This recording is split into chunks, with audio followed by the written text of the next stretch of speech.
Alright, what's up, y'all? Well, I made it to the shipper on my first load, and I didn't damage anything. Made it safe and sound. So right now I'm at Anheuser-Busch and weighed my truck, slid my tandems to the rear, told me to drive around the building pulling the door 15. So I pulled into door 15, and never mind the trailer that's in door 14, right on the yellow line, kind of messing my backing up a little bit. But I got it in the door. Sitting here for about 15 minutes. Phone rings. It's Anheuser-Busch, and they say they'd like me to back into door 15. I said, well, I'm pretty sure I'm already in door 15. And the guy says, oh, okay, we'll get you loaded. So I've been here about a half hour now, and green light's still on, so they haven't locked me in. And I don't think they've started loading me yet, but I'll keep you posted. This load's going to Des Moines, Iowa, and delivers 4:30 a.m. tomorrow. So we'll see how it goes.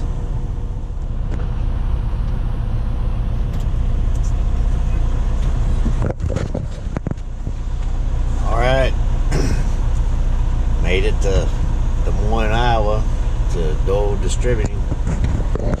This is Anheuser-Busch Distributing Company. Hour and a half late, thanks to Anheuser-Busch in Columbus, Ohio. But irregardless, made it here. No major issues. Almost ran out of hours. Got here just in time. Hang on a minute. So once I'm unloaded, I will have delivered my first load for Uber Freight, my first load period. And then we're off to Ames, Iowa. I'm going to pick up a load from Barilla. It just says food. Not sure what kind of food it's going to be. I know they make pasta. So it's a lighter load, 36,000.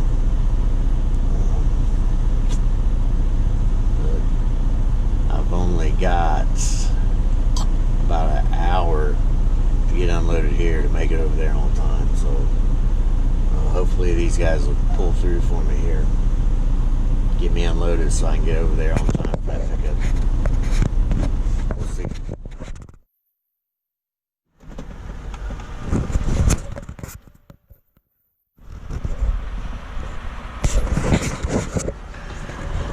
Alright.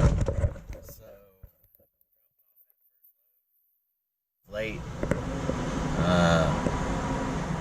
They still got me unloaded under 2 hours.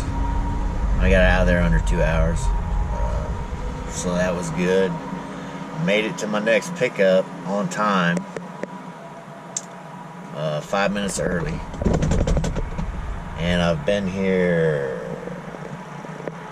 2 hours and 47 minutes. And I'm getting loaded right now. But I've only got about an hour and a half left on hours. So, and a 9-hour drive tomorrow to deliver. So I'm not sure I'm going to make it on time for my second load. Due to the shipping facilities. So I guess maybe that's just the way it goes with Uber Freight and starting out, but still waiting on a green light, but I don't think I'm going to get one here anytime soon.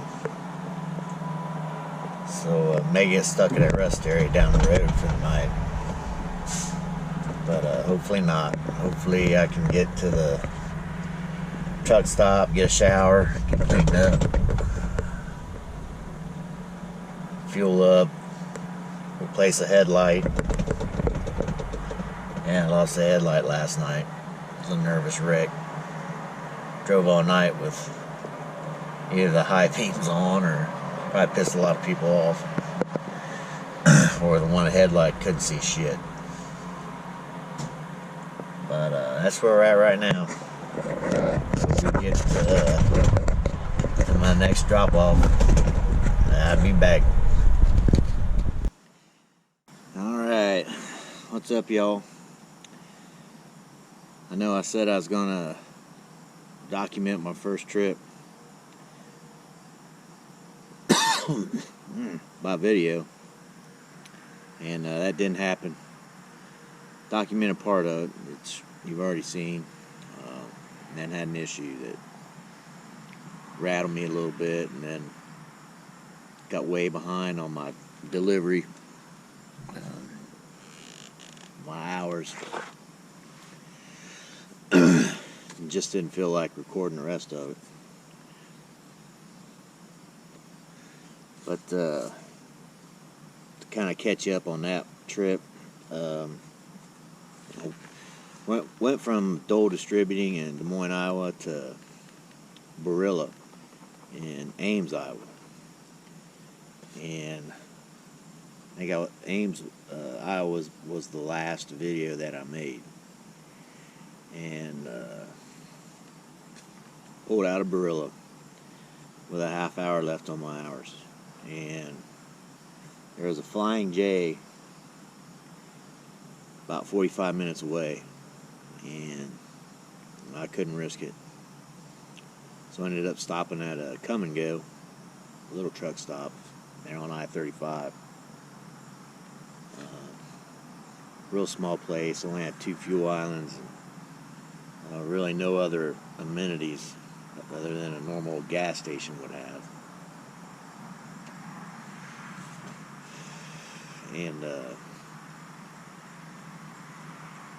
did buy a new headlight there. Had to replace the passenger side headlight, the low beam. That went out on the way to Des Moines, and we were driving at night. Couldn't see anything, but got that fixed. Found the bright light on the driver's side. Someone had installed the wrong light, and the light, the 2 prongs in the headlight, they fit into the wiring harness, but they wouldn't clip, and then the bulb wouldn't twist into the socket on the light, on the headlight, so they had duct taped it in there. The things you find when you start working on stuff that was previously owned. But we went and bought another light, got that one fixed, and reset our hours. Headed off to Newport, Michigan, Meyer Distribution Center, Newport, Michigan. Again, driving at night. Got about halfway there, halfway through Illinois. I just passed another truck. He's going about, I was going 65, he's going slower than I was. So, speed limit was 70. So I was trying to, keep it a little under speed limit, be safe. It's dark out. There was someone going a little slower than me, so I passed him. And as I'm looking back in my rear view, back to the trailer, making sure I cleared him, I could see something sticking out the side of the trailer in his headlights. So I look at my girlfriend, and I'm like, what the hell? And she's looking back, and I'm looking back, and she said, I think it's a mud flap. And I'm like, why the hell is it sticking up like that? Don't know. And at first I thought, well, mud flap, it ain't gonna hurt nothing, right?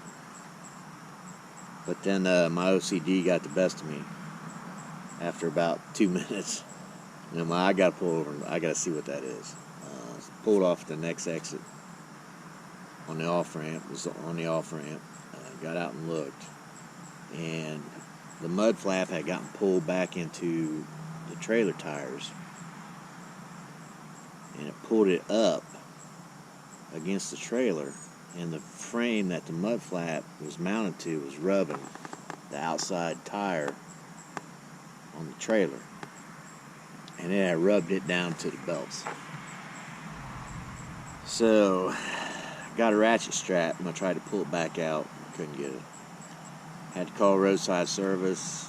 3 hours later, they came, hooked the chain to it, pulled it back out. And the guy says, "I don't think I'd go too far on that tire." I'm like, "Yeah, I agree." I said, "How far is the TA?" And he's about 10 miles down the road. He says, "I'll follow you there if you want to get a new tire." And I said, "Yeah, I'd like to get a new tire." So he followed me. We went 35, 40 until we got to the truck stop. Got a new tire, new mud flap, $600, which I didn't think was too unreasonable for a service call in the middle of the night. And then a new tire and a new mud flap and labor. I thought that was pretty reasonable. But I ran out of hours then at the truck stop, so I had to reset there. But got a shower, got some sleep, because we were beat. So I'm going to show you what that looked like and what the tire looked like as I stopped. And there's just a short video of it, of him pulling that out, and then a video of the tire. And then I'll be right back. I wasn't even recording.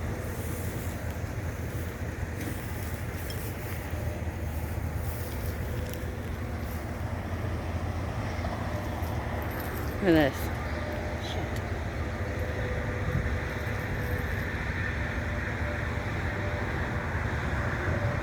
Should you put it above the bumper?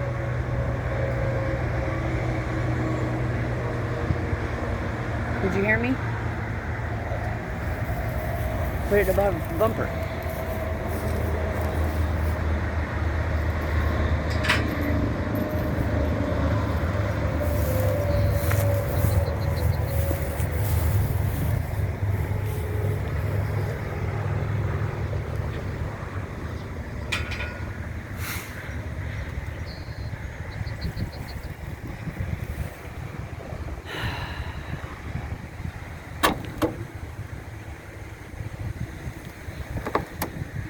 Turn it off.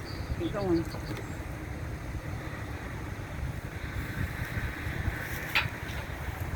We're gonna leave it like that now?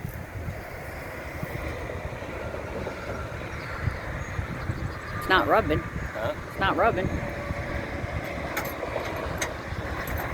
Look at that tire. Yeah. Oh, yeah. Yeah, we could straighten out the rest of the way there. Alright. It doesn't break off, it's pretty rusty. So I'll just follow you back there and you go slow. I'll put my lights on. Alright, I'll keep my hazards on. I'll run about 40. What's the exit number? 112.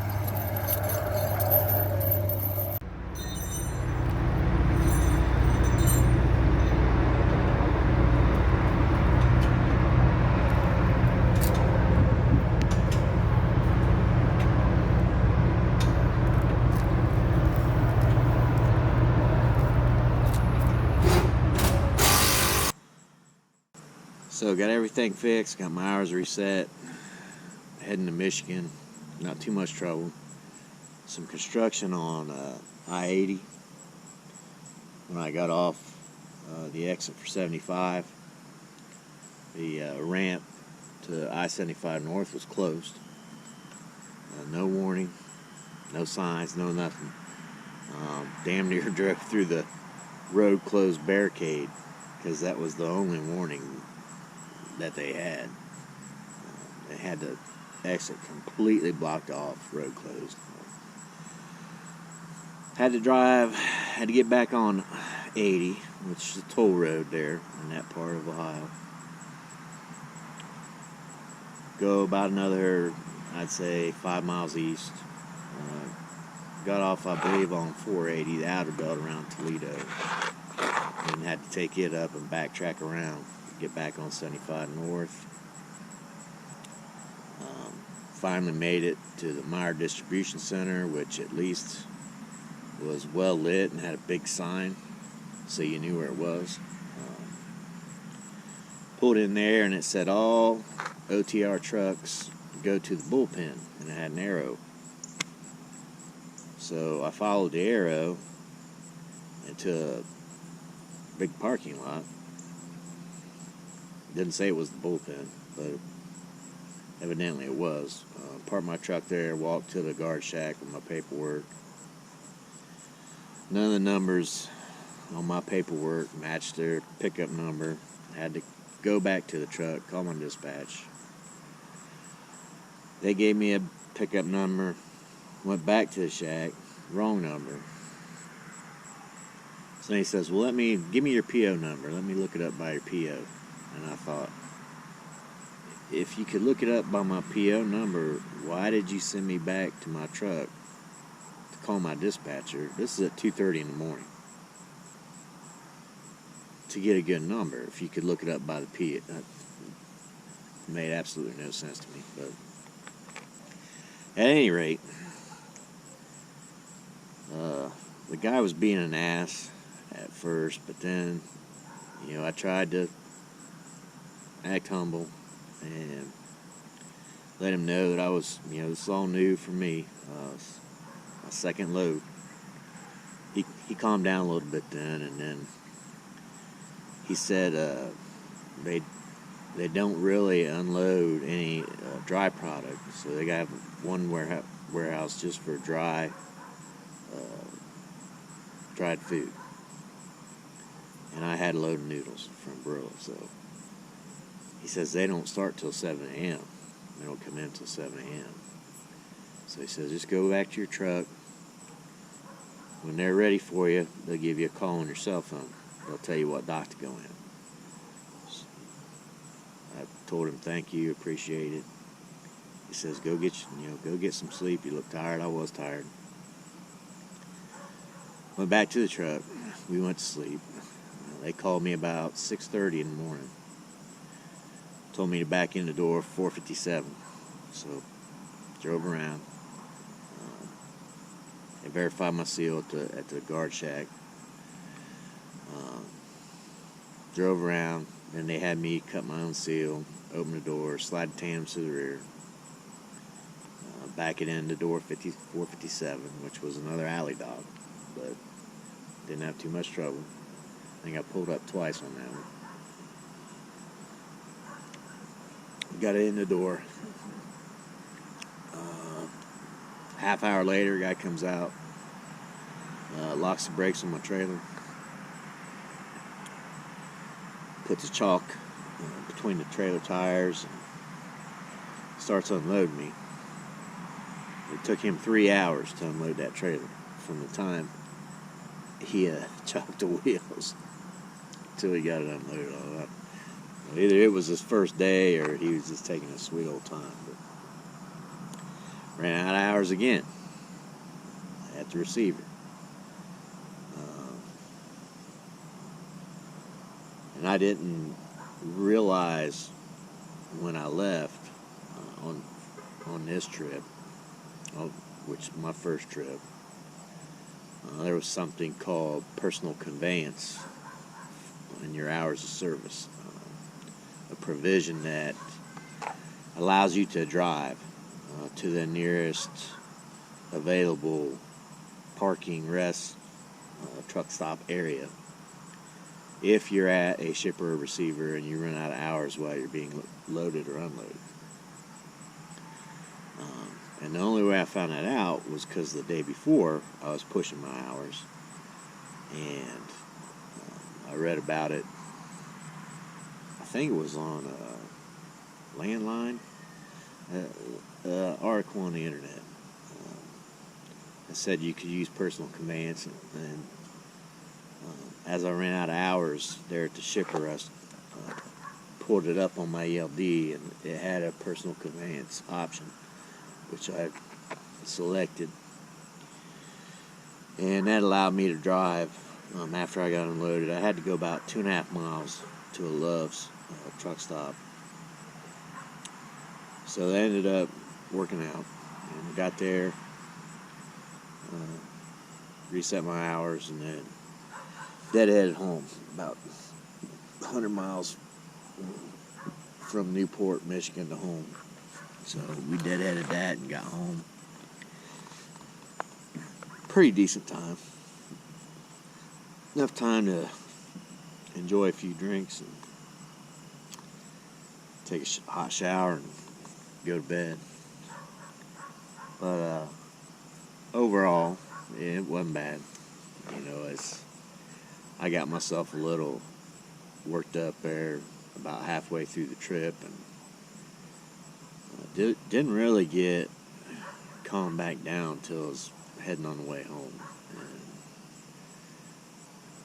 felt like I'd done pretty good driving the truck.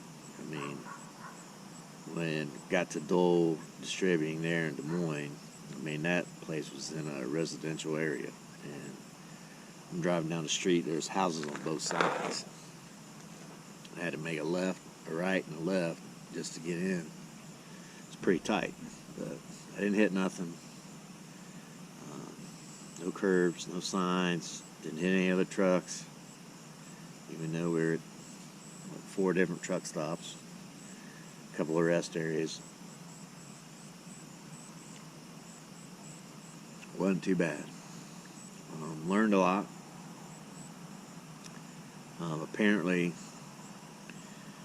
you can pull your mud flap up into your trailer tires if you don't allow your air suspension, your airbags to air up all the way on the trailer before you take off. And that's what the tire tech told me at TA. So while we were there on our 10-hour break, I started the truck up, and I pushed in the airline for the trailer, and I got out and I went back there to look. I wanted to see how long it took to air those airbags up, and it took about 3 minutes. Took quite a while, but so I learned that. I learned about personal conveyance, and that's going to help me. Hopefully I won't make a tire mistake again. But that's what happens, you know, when you're a rookie. Sometimes you got to learn things the hard way. But, not too bad of a trip. Got another load leaving out tomorrow. I'm heading to Missouri. So I'm going to try to do a better job of documenting that by video. Document some of the driving stuff, some of the things we see. And we'll be back at you.